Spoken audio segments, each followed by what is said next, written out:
preaching is my whole brand, and to be honest, this is me being my realist. If I could, I would do this everywhere in my life. I would preach to every person that I ever meet. But no other group of people have ever said, you know what, Bobby Scar, we like you the way that you are, except the Melee community.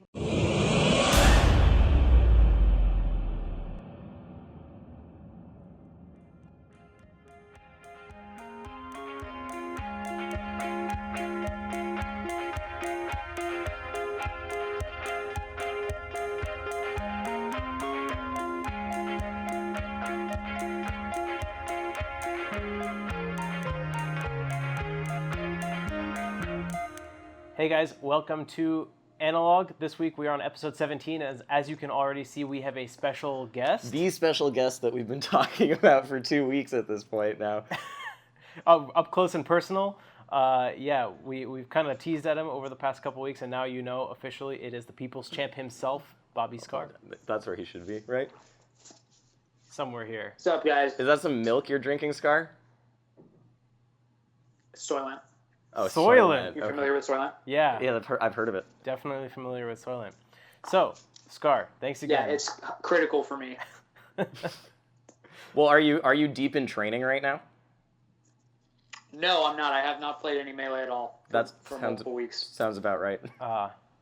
Does this mean you're not afraid of the matchup coming against Fendy Lamar? No, I'm definitely not afraid. Okay. I'm not afraid, and I think that it's stupid. That's my honest opinion. Okay. I think that it's stupid that anyone wants to watch old Bobby Scar, who's not practicing, play against Fendy Lamar in 2018. I think that sentence that you just spoke is a pretty good summary of the 1 or 2 hour long monologue you had on Twitch a couple weeks ago. You managed to give us the executive summary of it. You managed to... That's correct. To spend 2 hours murdering Fendy Lamar's hopes and dreams of a vivacious match between the two of you. We've been reduced to charity as an excuse. Well, I think Fendy versus Toph is potentially the actual marquee match possibly of the gauntlet. I mean, at least Toph plays. Right. I feel like you should play the video game. To compete in it? Maybe I'm nuts. You know, I know that I have some crazy ideas. Right. I don't know. I think that sounds about right to me. So, but I'm excited to see Dunskies versus Fendy. That one came out of nowhere. Yeah. What was that? Yeah. Is that just because Dunk is he's my champion? Okay. Oh, it's like Game of Thrones where you chose the person to fight for you in your stead, and we're expecting Fendy to come out. In retrospect, instead of saying the 10,000 Twitter followers thing, that was intended to be a proxy. It was intended to just be like, look at your resume objectively. It's it's not the same as mine. You know, it's not even order of magnitude same scale.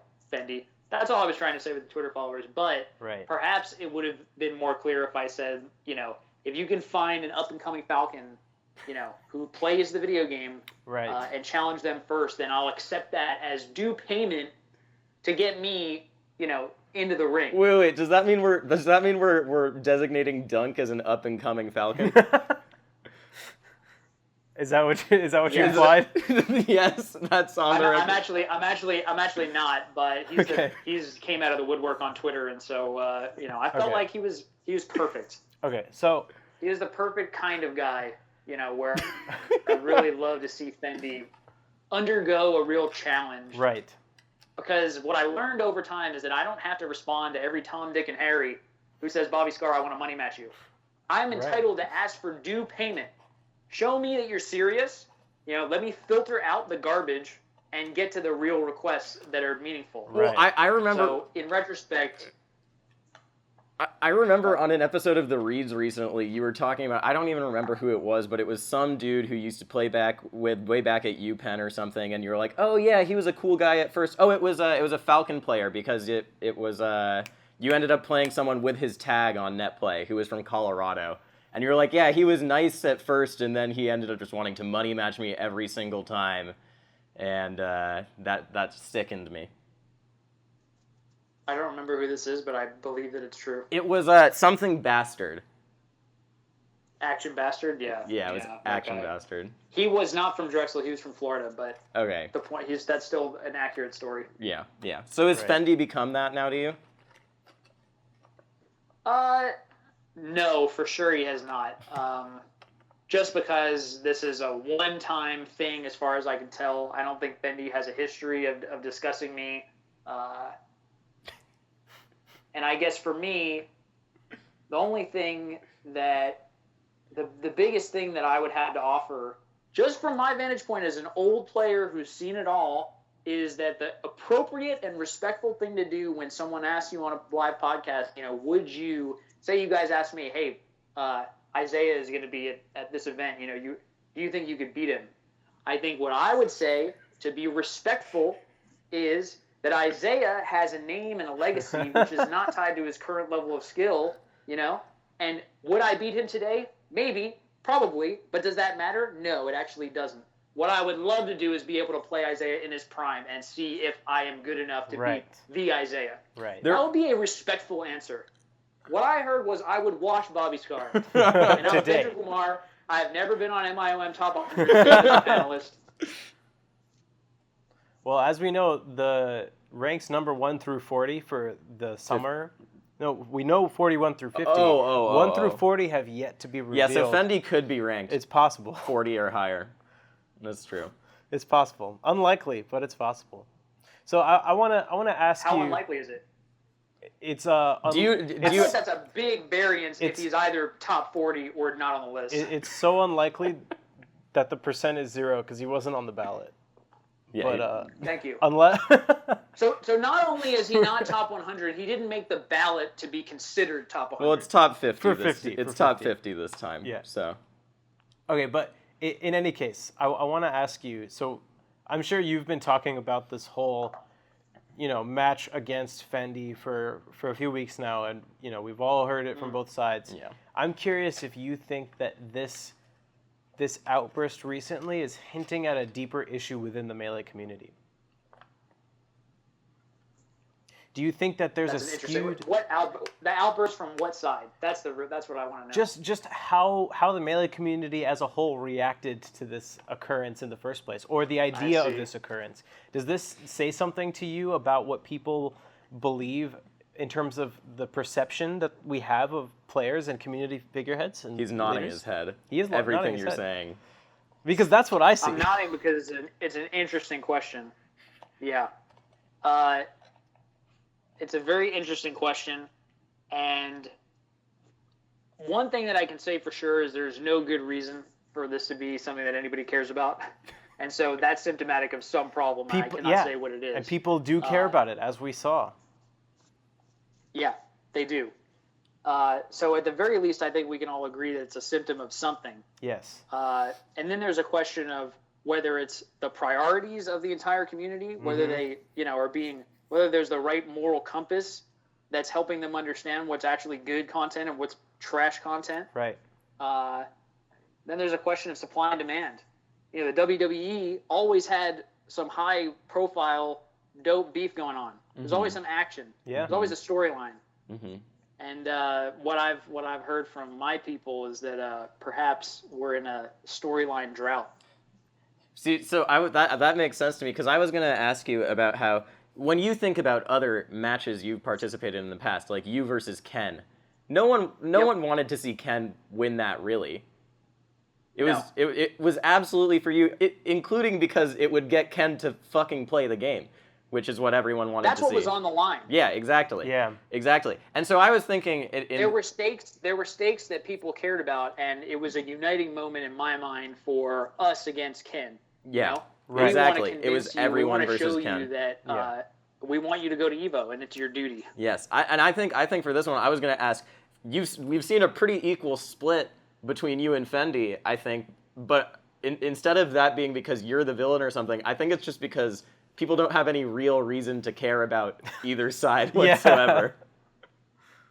Yeah. Perhaps. I'm the villain?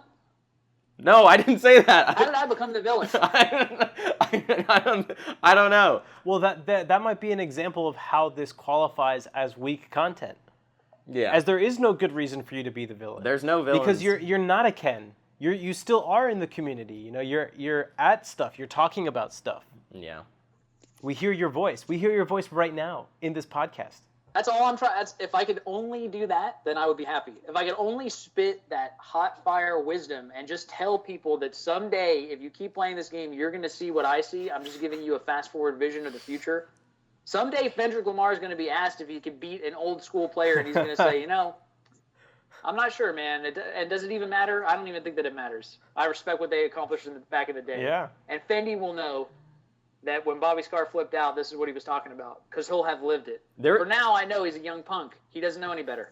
There was a real willingness from him to pounce on that issue as soon as it was brought up. Yeah, no comment. No comment. Does that say something about his character? I don't know. So to dive a little deeper into this, I'm trying to diagnose the Melee community, because we can agree that something is up, right? So I'm wondering, this is just an observation. This might not be the final diagnosis, but it is for me possibly a hint towards what the problem could be. Do we have a bad habit of idolizing and dehumanizing certain players? Because we just had maybe 3 or 4 new players just skyrocket at the time of this recording, more than 50 spots up to the top 50. Yeah, you got Moki, Toussaint, Michael. And there could be more. But we don't really hear as much talk about that as we did over something like Fendrick Lamar calling out Bobby Scar on a podcast. I have a theory as to why that is, and it's something I talked about way back when, which is I think people in general, as the Melee community has... Listen, back in the days of EVO 2013, it was a big, like, oh my god, what a moment for us. We haven't had something like this in a while. To be at EVO, to have these money matches happen, to have anything like this happen is such a... It could not happen again, you know? So we have to seize it. Okay. And now I think, I don't love this game any less, but 5 years from that moment, it's like, well, we're here, and I feel like we're still going to be here and keep being here, and Melee's going to be here forever, and maybe Toussaint's top 50 now, and then in 2 years he'll be like Laudandis, where he's barely on the list because he doesn't play anymore. So do you like, think there's no end game anymore? So do you think we just miss being the underdogs? I think we don't have finish lines anymore. And so a Fendy versus Scar beef is at least a finish line to look towards. It's okay, the beef is happening, and then once the beef happens, it's over. So it's a goal that we're all looking forward to.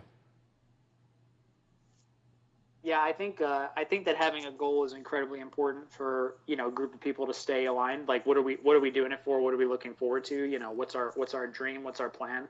And there's a ton of things, to be honest, that we could have as goals, but you know, we don't have like agreement on what that is, or even visibility into what those things might be. Yeah. Mm-hmm. So that for sure, I think is something that could change the way that the community operates. And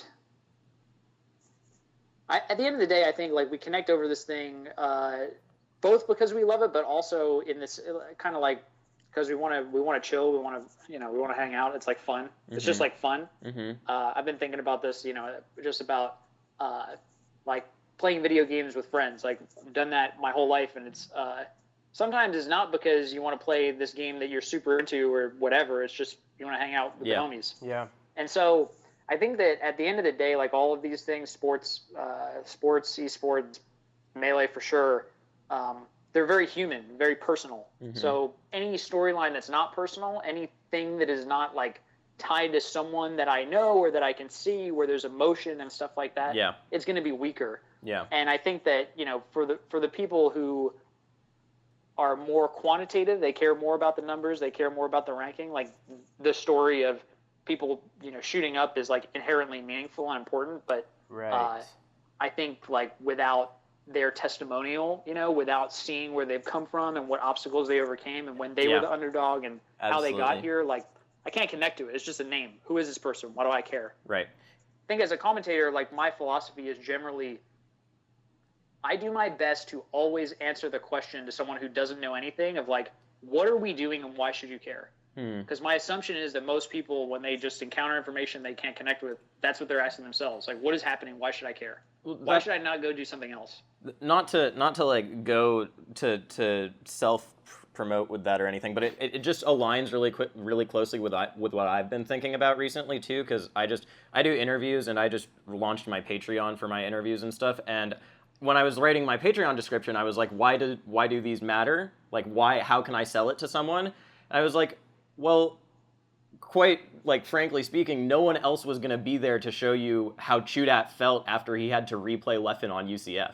Yeah. Like, I am the only person who did that, and that's when I realized that's why I want to do that, is because seeing that sort of stuff, getting a sense of the players as they are in their environment, because I don't really care about going to, like, I love Ginger's stream, but I know when I go to Ginger's stream, I'm hearing Ginger just chilling a week after he's had time to process his losses, and not when he's at the tournament thinking like, yeah, I'm going to do pretty well at this tournament, and then he actually has a really poor tournament, and that creates friction and contrast. So you are adding value. You're adding value where currently there's no line of sight. Well, I mean, I hope that everything does add some value. I don't like. Yeah. I do it because I like going to events and talking to people. Yeah. And when I was at HTC, they gave me the opportunity to do it, and I was like, oh, this is really fucking fun. Yeah. So yeah. Something you said, Bobby, about some people find like an increase in a ranking inherently meaningful just because of the stats behind it. I think that's interesting, and I want to pull up two cases. Michael and Absent Page. Mm-hmm. I think that both of those players are not very accessible, and they're not really speaking with people, and kind of they're not exhibiting like a personality that a lot of people are relating with. Instead, what we're seeing is we see the community kind of impose storylines onto those players, and a lot of it stems from that goes. That's totally true. Yeah. So then we have an interesting balance for any player.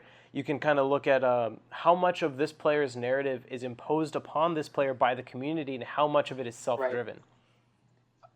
Yeah, and I think that as community leaders and as storytellers, we can play up the mystery of people who are less accessible, and I think that can work. Yeah. Crush, I think, does that himself for himself. Mm-hmm. But we can definitely do that. In addition, I think just to, as another observation about what you just said, I know that a lot of top players don't like the way that they're portrayed by casters. And, ultimately, what I've told them is that it's their responsibility to let people like me know, what their story actually is. Yeah. Because if I don't know it, I'm just going to make it up. Yeah. What else am I going to do? Say nothing? There you go. I think This is Armada. I don't know how he wants me to portray him, so I'm not going to tell you anything about him. We're going into grand finals versus Hungrybox. No, I think I was just, when you were talking about that, one player I find like super infinitely interesting because of that is Plup, because Plup is not a super outgoing, like, he's really personable when you talk to him. Yeah, he's a great example. He does not want to be out there in the spotlight, and he is the one player who their skill level just got to a point where that can't reconcile anymore. He's just too good for that to be who he is as a person. And the way we dealt with it is by we portray Plup as this like coquettish sort of damsel. Oh, he's so cute, which is all true. Like, Plup is super cute, obviously, but we do the thing of, oh, whenever he smiles, he's dying inside, which he hates it when people say that. I know from having talked to him. There you go. But like, it's because what else are you gonna say? I've done an interview with Plup, and it was only funny because Plup is funny, but like as an actual interview, it was disastrous because he doesn't want to say anything. Right. Yeah, and I mean, I think all that stuff's super interesting. I definitely think that Plup's playstyle is so full of life and so full of when I watch it, it's just like it has a clear perspective, so Plup can kind of get away with not having such a personal kind of brand, because as a player, it's just like, I don't know, I feel like whoever he would actually be, unless he was like a Mango style person, would be overshadowed by, his play. Right. So I think Plup's interesting in that way. Yeah, you definitely see members of the community kind of latch on to whatever they can. Yeah. a good example with Plup, since you brought him up, is his pants. Right, people talk about his pants. Yeah, I mean, well, I think people would they're cool pants. They would latch onto that anyways. Those space pants are out there, dude. Yeah, but that made me think. And of that. I have to go in like 1 minute. Yeah. I did also want to say, by the way, I'm mostly, if I say anything that's mean about Fendy, I'm literally, I think Fendy's a wonderful person. I'm like super thrilled that he's a member of our community. I fucking love him. I hate that I know that. The way that I like to express myself is without a filter. I like to just preach. Right. Preaching is my whole brand, and to be honest, this is me being my realist. If I could, I would do this everywhere in my life.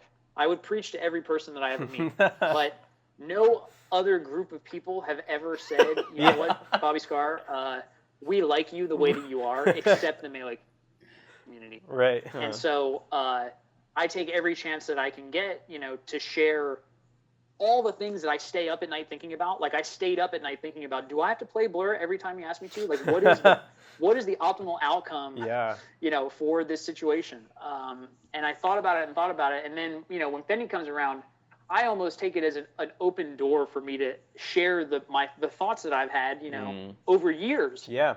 And so anyway, Fendy is just wrong place, wrong time. And you know what? The way that he got caught. The way that expectations kind of run in the Melee community and the fighting game community in general is if someone with enough of a voice, such as Fendrick Lamar, calls someone like you out, for you to say no will always be perceived as just kind of taking a dump on Fendy. I agree. I agree. But yeah, and what I was hoping to do, if there was an outcome that I really wanted, it would have been an outcome where people could really connect with the idea that calling someone out is asking something of them, and the recipient of the call out is entitled to ask for, Full Metal Alchemist, thing of equal value. Yeah. Like play Chef Rockman, who's a sick up and comer who's been asking Fendy for a money match, and Fendy's been ducking him. Yeah. Just play him. That's true. Play him, beat him, then you've got Bobby Scar's attention. But until then, I don't. My job is not to react to you instantly. Like I'm not here for you, Fendy. Okay, but you did say we need to get Fendy on the reads. He has no integrity before Fendy said anything. I'm down to get Fendy on the reads.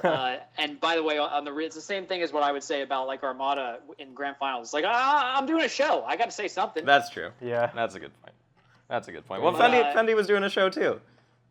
And what I was saying about his integrity was 100% about his play style. Yeah. I play Melee as a respectful player. Right. And I have my own definition of respect within the game, which is very nuanced and very disconnected from what it means to be respectful in real life. So that's a whole other can of worms. And as we know, the Fendrick Lamar I don't think is Fendy, the down throw down tilt. Fendy would never argue he has a respectful, integrated play style. He knows it as well as anyone. Yeah, so there you go. All I was doing was stating fact. That's his in-game brand. But I'm just telling you, I don't think that he plays the game with respect. Yeah, that's his in-game brand, literally. Yeah. And that's not a good or bad thing in terms of skill necessarily. Sure. It just means that when you do play people who are very, very good, they will beat your ass. Yeah. Because you have to play respectfully, and you have to disrespect with intent, which is actually a sign of respect. The will to win. After fucking Summit, I was saying the will to win for weeks and weeks and weeks. I felt that was. Does Fendrick Lamar? That was a 10 out of 10. Does he have the will? Does Fendrick thing to talk about? Will to win. So we'll find out when. Go work. Yeah. Thanks for the tour of the Twitch offices. Yeah, seriously. All right. Well, we will. You're not allowed to see. Thank you guys. Yeah, we'll catch up with you later, Bobby Scar. Yeah. Thanks so much again. Good talk. I hope we talk again. Yeah. Thanks for preaching to us. We'd love to have you preach to us again. We'll see you at Evo. Absolutely. Yeah. Peace out. Peace. So, do you think he realized that I'm not Zane the Marth player? By now? I mean, I don't have any indication he didn't. By now, probably he's realized. I hope he's realized by now. Do you think if we had not shown camera, he would have realized? Yeah, you think he has any idea what Zane's voice sounds like? I wonder if he's even heard Zane speak. That's what I'm wondering. Didn't they meet at Summit? Yeah, they did. Do you think he remembers Zain? Zane doesn't have a super distinct voice. And no, I don't think guess not. I have maybe more of a distinct voice than him because I get high pitched sometimes. But yeah, I don't think Zane has a very distinct voice. I don't know. That's something to think about over our break, which we're going to take right now. See you guys.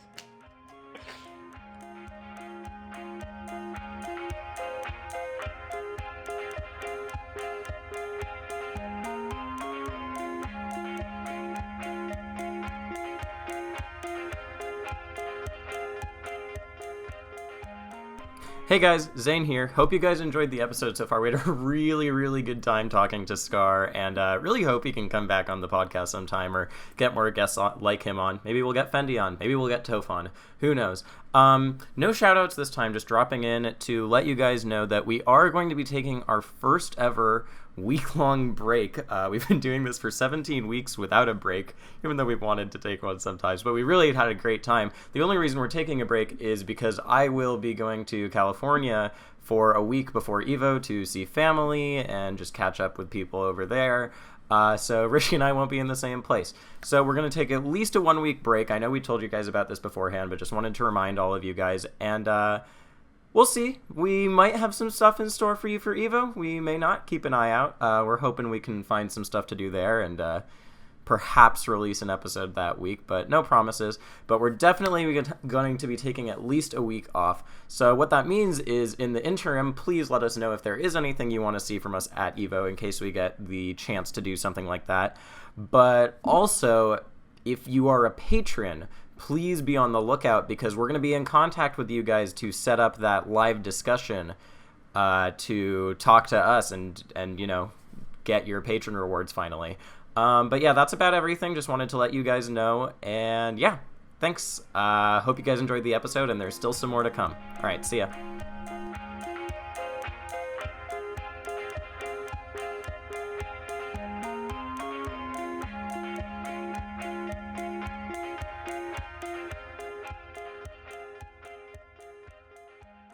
What's up, guys? We're back.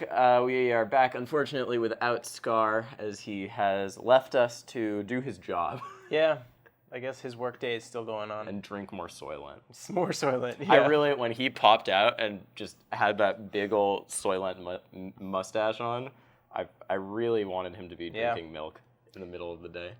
Yeah, I want to, like, imagine that that's his lunch. Because he's so busy. Soylent? Yeah. It probably That probably is his lunch. I mean, I saw that he had, like, he was switching between the Soylent and the coffee. Like coffee, yeah. Yeah, so I'm guessing that was his lunch break. Probably. That we interrupted him on. Shout outs to Scar, seriously, for joining us. I really hope he'll come back on again, because I had a lot of questions I wanted to ask him about yeah. stuff. Well, with more time, we can really dig into what's plaguing the Smash community. Yeah, and I think we can start doing guests again, too. Just, like, in general. Yeah. But if that you was guys fun. have people that you want us to talk to, besides Absent We Page. knocked out Absent Page Yeah, he was already here had last him on week, the show, so... Said everything he needed to say. Yep, there you go.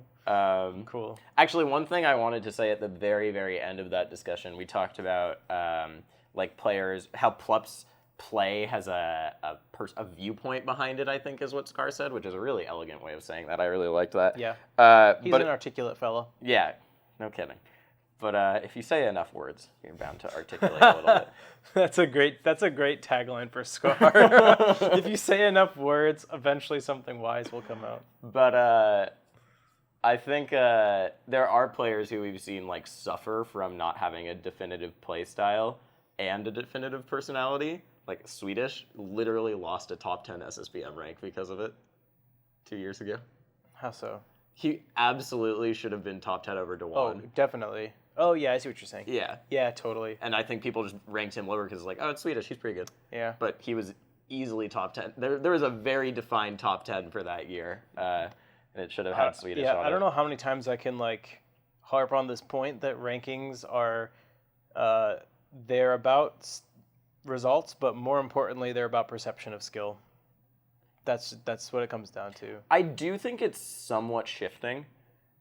Do you? Yes. We'll see this week. I legitimately do. I think that it's somewhat shifting. I'm not saying it's perfect, but 2 or 3 years ago, the rankings were primarily composed of top players who didn't put in a bunch of research and stuff. Yeah. I have. You mean the panelists? Yeah. I have pretty good faith that every panelist has like a Google Doc or something listing wins and stuff nowadays. We do, yeah. Like that's true. I've seen the only reason I'm not a panelist is because I don't want to. I have other shit to do. Yeah. I just don't care that much about figuring out the. Okay.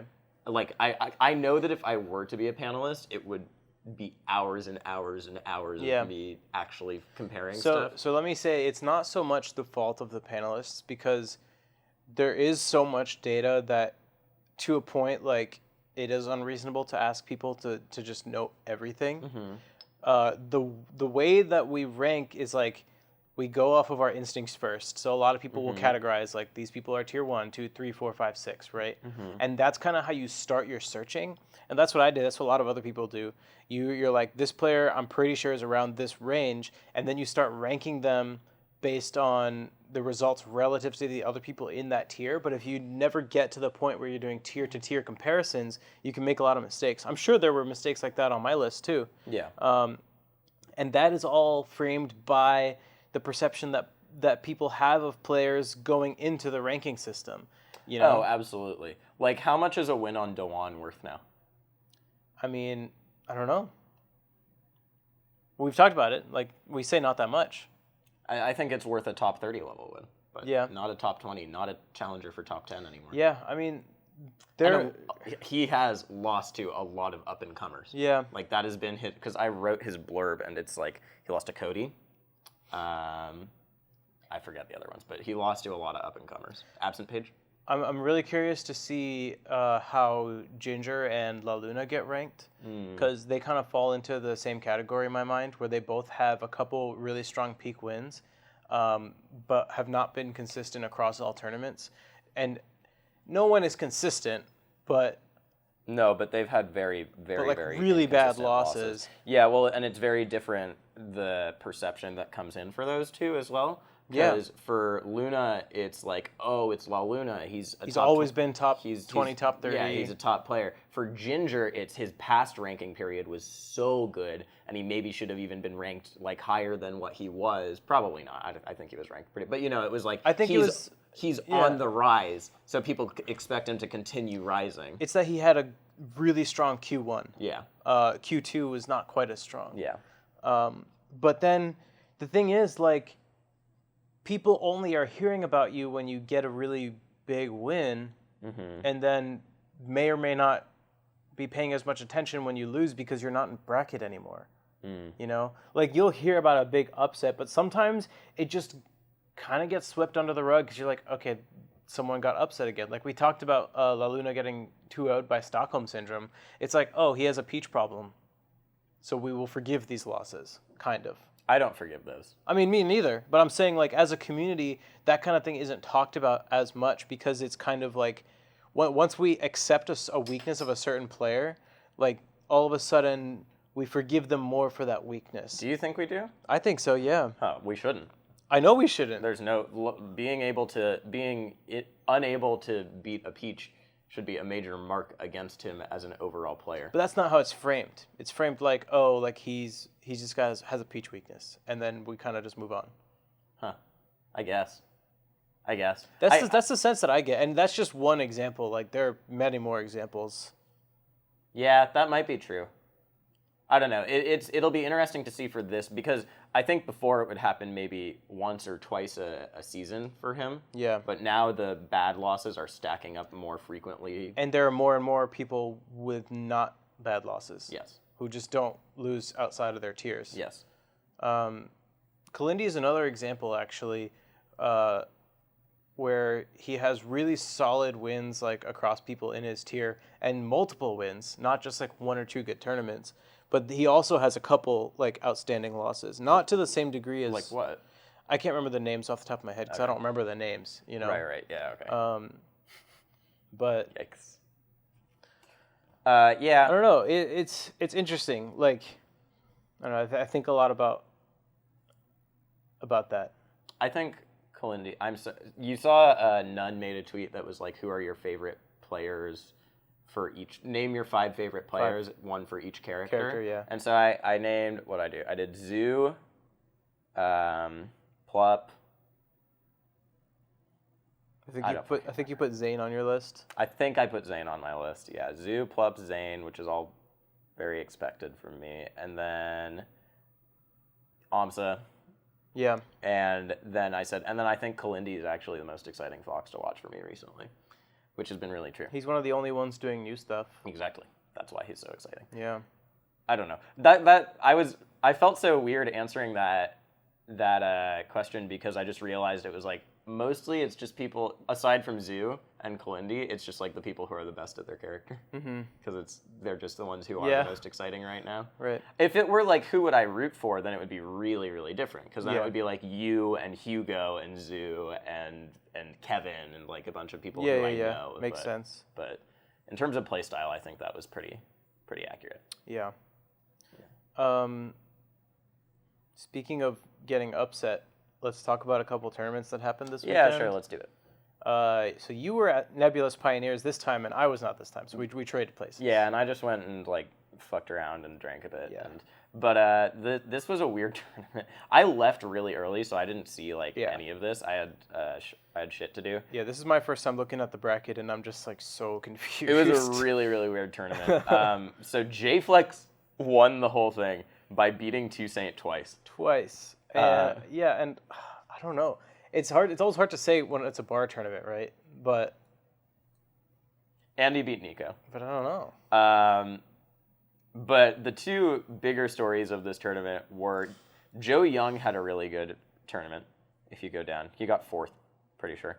Oh, the Marth player. Yeah, so he beat Just Jason, which is a pretty good win, and then he beat the Swooper. He beat Equal and Swooper. Yep. And then lost to Saint. Yep. So he had a good pretty tournament. Good. He outplaced Hax, because Hax, who was the 1 seed, got 5th, and he lost to 2 Puffs. He lost to Saint, which is in itself a little surprising. But in round 1 of winners, he lost to a Puff from Florida. I think he's from Florida, named Rivers.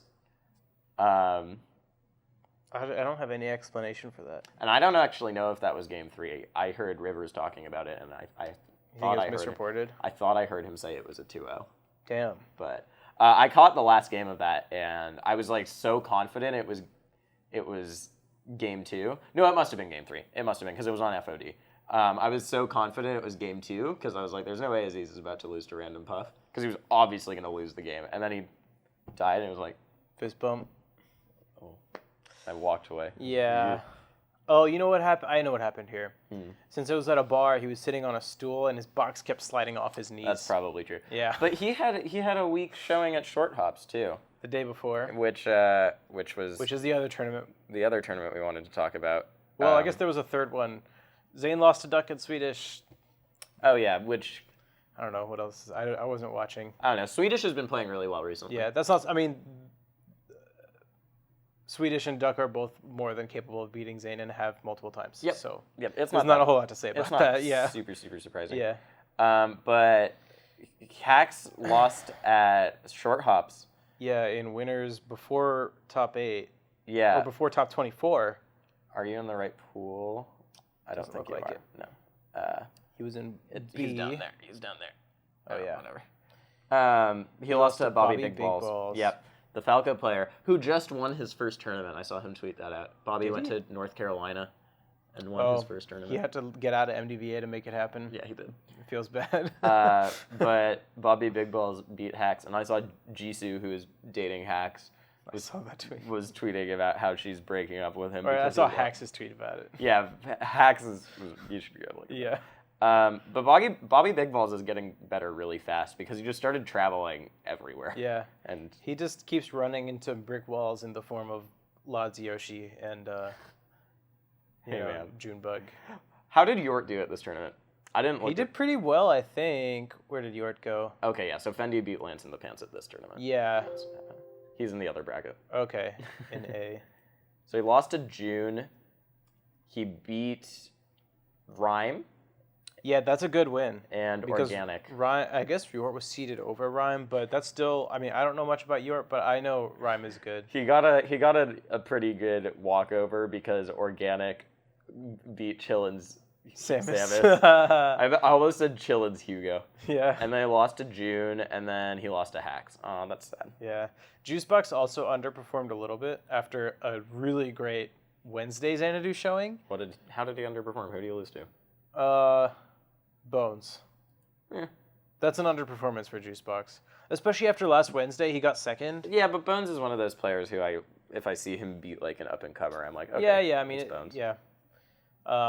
But still, like, I would definitely put it in the realm of possibility for Juicebox to beat Hax, too.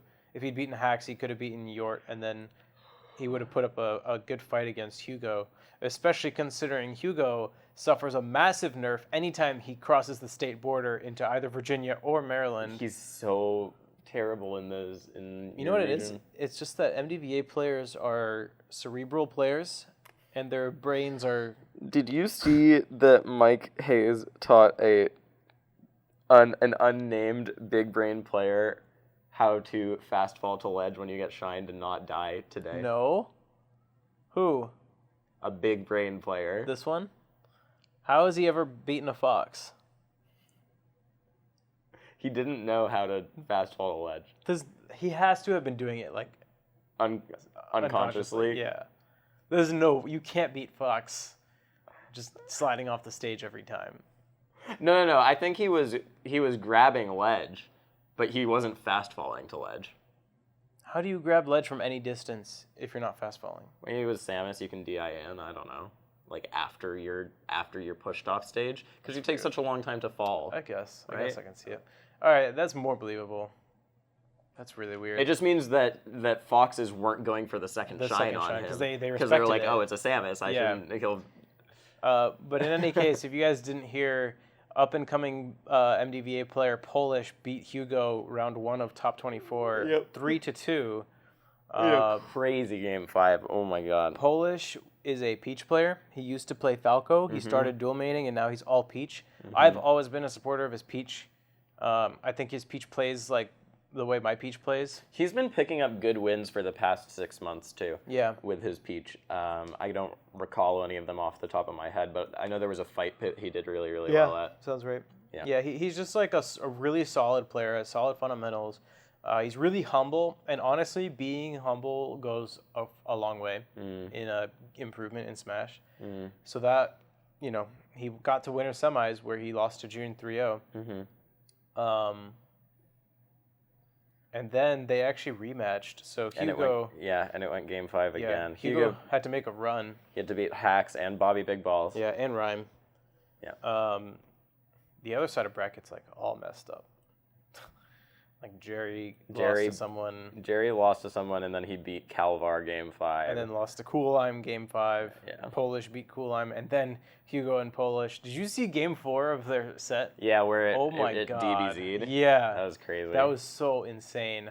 They like both jumped out of their chairs like, Hugo looked legitimately angry. I would be angry, man. That was crazy. It was also crazy because it was Peach crossing this way towards the Samus, and then they both nair, and because they crossed each other up, like at the last second, they both get sent completely the wrong way you were expecting them to. Peach started to die first. Yeah, but she was a star KO. Yep. So then, as soon as you see the star KO start, it's like suspense. Is Samus gonna die or is the game gonna end? And then Samus died, literally last hit, and they go to game 5 where Hugo wins the run back.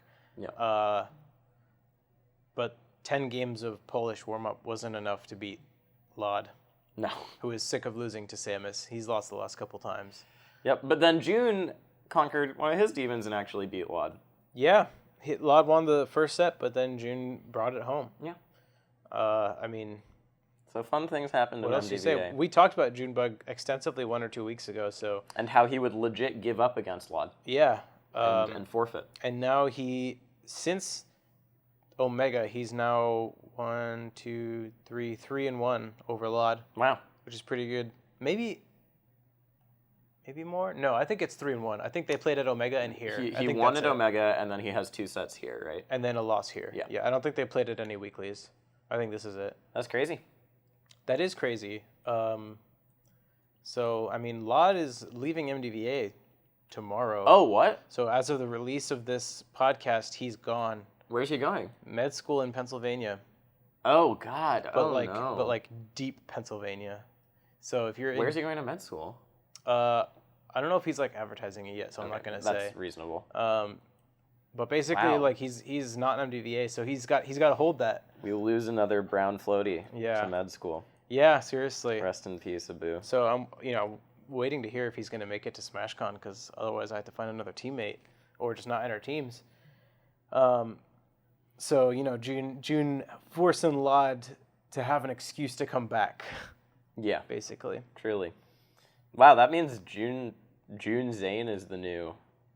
Well, Zane's always out of region now, anyways, too. I can't believe Zane chose a Michigan tournament over this one. I would have loved to see how it would have turned out. Well, the reasoning's pretty. I mean, he's out there winning those Michigan tournaments that don't mean anything instead of going to short hops every week. So how can he defend his spot on the PR? True. I don't know, man. I was in the chat trolling as always. Uh-huh. And no one could answer this question for me, but I was like, do you guys think Hugo should be ranked in the top 20 of the MDVA PR? What do you guys think, viewers? No one had a good answer for me. We don't even know if he's ranked in the top 20 of Meal. SSBMRank. Yeah. Could be 51st for all we know. When do we find out the top 20? Is it Sunday? Or are they taking a weekend break? I have no clue. They should take a weekend break if they know it's good for them. Because I know that Wednesday we find out 40 through 31. So I'll find out if I was either unranked or somewhere in the same range as where I am now. By the time this releases, I'll know probably. Yeah. And then Friday we find out 21 to 30, right? Is that right? I don't know. I think so. I think it's alternating days with the Wii U rankings. Oh, cool. Yeah. Oh, yeah. I think you're right. That's cool. Do you have any predictions for any things you wanna? I don't know. I mean, I think Lodge should be top 20. Obviously, I would be highly, highly surprised if he weren't. We'll see. Remember what I said? Perception, man. His perception's on the rise, though. It's all data nerds now. They all know how good Lod is. Is it all data nerds? I think it's a lot of data nerds. Okay. It's a lot of data nerds. Did you see Fendy stream his ranking? Fendy put a lot of hard work into it. I believe it. Last year. I trust Fendy. Yeah. I mean, I think the biggest story is Dewan's utter fall from grace. Yeah, he'll probably be in the 20s. If you look at his wins and losses, it's so bad. So did you see like the list of player charts? Yeah. Some of them are awful. Like, what do you mean? Like some people's just records? How long the lists of losses are, dude. Oh yeah. I mean, that really put things into perspective for me for a lot of players. Like we talked about Luna earlier. He has a lot of losses. Mm-hmm. Slox has a lot of losses. Well, and like Slox was today. He's already ranked, yeah. So he's 42. I actually don't remember where I put him. I don't remember because I don't know who got cut yet. But he has a lot of losses. If you look at Smuckers has an amazingly high peak, beating SFAT, and 2 wins on Zane. Yeah. And then awful losses. I don't know, man. Like, it's all over the place. A lot of your blurb is about how you shit on Smuckers. I mean, we're what, like 5-3? Yeah, but in recent sets. Well, yeah, like the last 3 sets, I guess. Well, it just talks about how... Or something. There's the phrase in-region dominance is mentioned, I think. Yeah, I mean... You basically beat everyone except for Aziz. Like can be predicted to. He beat me one time this season and then didn't enter anything. I was so mad because I actually studied like the next day. I was like, next week I'm gonna beat him. Your mistake was in expecting Aziz to show up to something. Well, then he like broke his finger, and now it doesn't matter. We're not supposed to talk about that. I was so mad. We're not supposed to talk about that. He's using the most ergonomic controller ever designed. Yeah. Okay, Aziz. This is what, the second finger he's broken this year? Shut up. Stop. He'll send the Goon Squad after us. I know. I'm not even kidding. Oh, man. It doesn't matter what controller you're using. If you use it for 14 hours a day, every day, you're going to hurt something. He's such a moron. That motherfucker. Also, IBDW, we're like 2-2, I think. Yeah, that too. Yeah. Cody's the other one. Yeah. But he and I are clear 1-2 in the region, I think. Yes, at the moment. I think that is true. God, I don't even know what else to talk about ranking-wise. I don't know. I'm just curious to see the rest of the list. Oh, who do you think is going to be top 10, SFAT or Wizzy? Wizzy. Of course. So what? It's I don't think it's between Wizzy and SFAT. Oh, sorry. I think it's SFAT between and Zane? It's between SFAT and Axe. Oh, is that what it is? Of course. Okay. AMSA, Wizzy, and Zane are is that easy 7 through 9. 7, 8, and 9. Okay, then it's absolutely Axe. Because Axe had a really strong I think so too. Past few weeks, too. I think Axe is like definitely 10, and SFAT's definitely 11. Mm-hmm. Yeah. I'm afraid some people will underrank SFAT. I was really afraid of that, too. Yeah, but I think I think the only reason he's protected from being underranked is that people who would nominally be above him are like S2J, who has had too many bad tournaments to ignore. Like, no one's going to pretend that he hasn't. Yep. He's had really bad losses, too. And he has, like S2J, Crush, who went inactive. I think Crush is like the next person. Right, and then I actually, in my first draft, I had like Axe, SFAT, S2J/Crush, S2J/Crush, and then I was going to revisit it. The only other person who could compete for 11, I think, is Mr. Unfairly 11 from 2 years ago, Swedish. Right? That high? I don't know. Like I said, I haven't filled out a thing, so I actually might I think I had him in like my spouting nonsense. 20s, I want to say. In your 20s, really? I think so. Hasn't he had like really good tournaments recently? I don't remember now off the top of my head. I'd have to go back and look. I could be completely wrong. I don't fill out a ballot because it's too much work. So I just spout nonsense, uninformed nonsense, and then smooth talk my way out of it like Scar. So it's a pretty good skill to have. I think it's a very good skill to have. Yeah. Could be a politician. I think Yort's going to be top 100 by next year.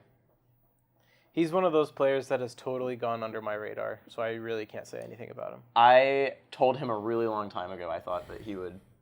And I have a history of predicting good players. Yeah? Yeah. I'm completely honest. And Yort told me himself that one of the reasons he was really happy I told him that is because I have a history of predicting good players. Yeah. I predicted that Kyle was going to be top 30 back when he was nothing, and I predicted Sam was going to be top 30. But he plays Ice Climbers, it doesn't count. I predicted Sam was going to be top 30. Okay. Way back when. Oh, we didn't talk about the freaking Smash Factor. That was the other big tournament that happened this weekend. I didn't watch any of it, but I heard cool stuff in the bracket. Dude, Bimbo just ran a train. Went crazy, dude. Yeah. Bimbo was the last Mexican player in the bracket. Yeah, he got 4th. Yeah. That's nuts. Yeah. Speaking of... Can you pull up the bracket? I don't mean this to be like a let's talk about how inconsistent Luna is, but he also had a bad bracket here. He got 9th. Yeah, he did. And actually, so he lost to Meds and Losers. This is actually the second win Meds has over him, I think, this year. Really? I think so.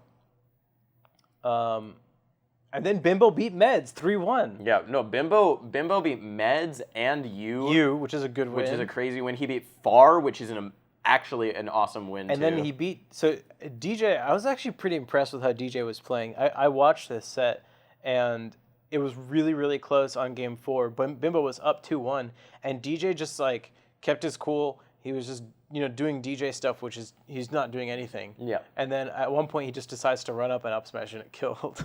Well, it's like the most DJ thing I've ever seen. Go to winners, because I think Bimbo had a good win in winners too, didn't he? Am I wrong? Maybe not, because it looks like he...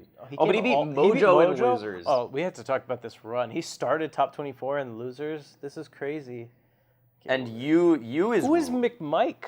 I have no idea. Okay, he did MC Mike? He didn't beat anyone good. Okay, so he lost to some dude named MC Mike, or McMike. Yeah.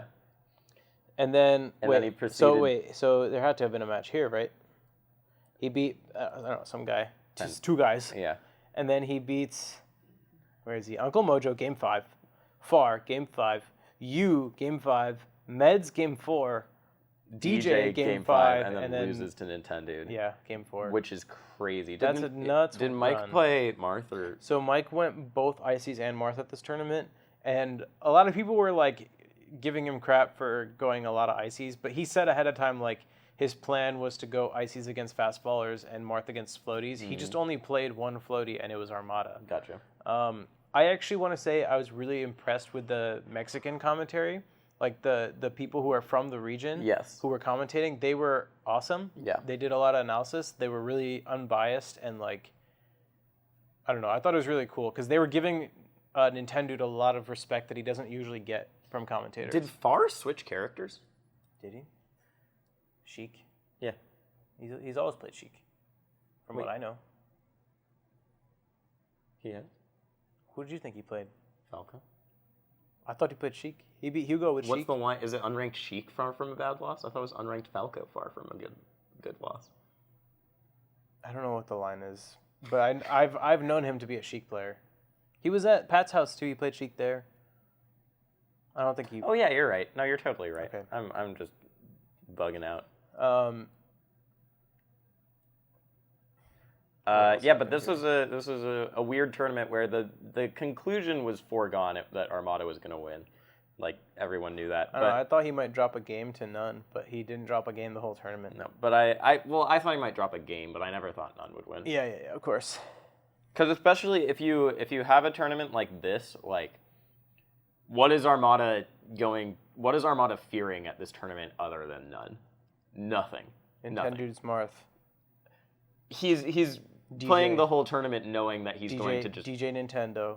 He's playing the whole tournament knowing he's going to go up against None and play Falcon versus Peach. So. Yeah. I feel like other stuff happened at this tournament. Javi. I saw a little article / clip of Javi and Twin talking about like their team strategy, where Twin would do like high lasers while Javi dash danced. Thought that was cool. When I actually saw the clip, it didn't look as cool as I thought it would be, because while Falco's doing high lasers, Fox actually can only do like shine and grab on the ground, which is it's a cool strategy. It's cool against taller characters. It stops him from getting grabbed, right? Yeah. But I don't know if it was like game changing. Still, I like seeing people experiment. Teams was really close. I didn't really watch. Do you watch that Teams? closely. Oh, that was crazy. That was actually like it went to last stocks almost for Twin and Javi versus Armada and None.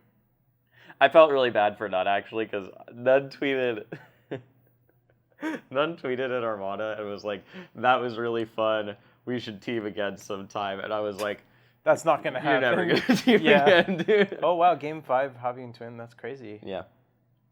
Yeah, no, that's not going to happen again. But it would be cool to see them team again. Yeah, what? I just want to see Armada team with anyone, because I think he can make literally anyone in the world look good. Armada, play with me. Oh, shit. I need to go. Oh, yeah, you should go. Thank you guys so much for watching.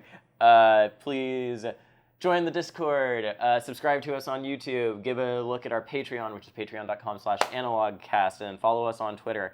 We have like way more subscribers on YouTube than followers on Twitter. If you guys are doing one or the other, do the others also. True. And then a small personal plug. If you guys are fans of my personal interview content, I started a Patreon for my own interviews. And I'll be doing interviews at both Evo and Shine. And there's some cool benefits that you can get from that. Like I'm going to be doing a random interview of a patron every month.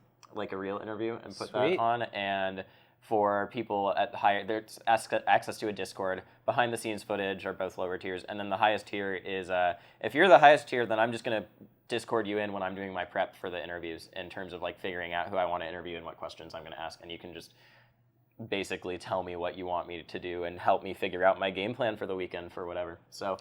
And instead of a shout-out corner this week, Zane and I played Melee for an hour on my stream, so go watch the VOD if you want.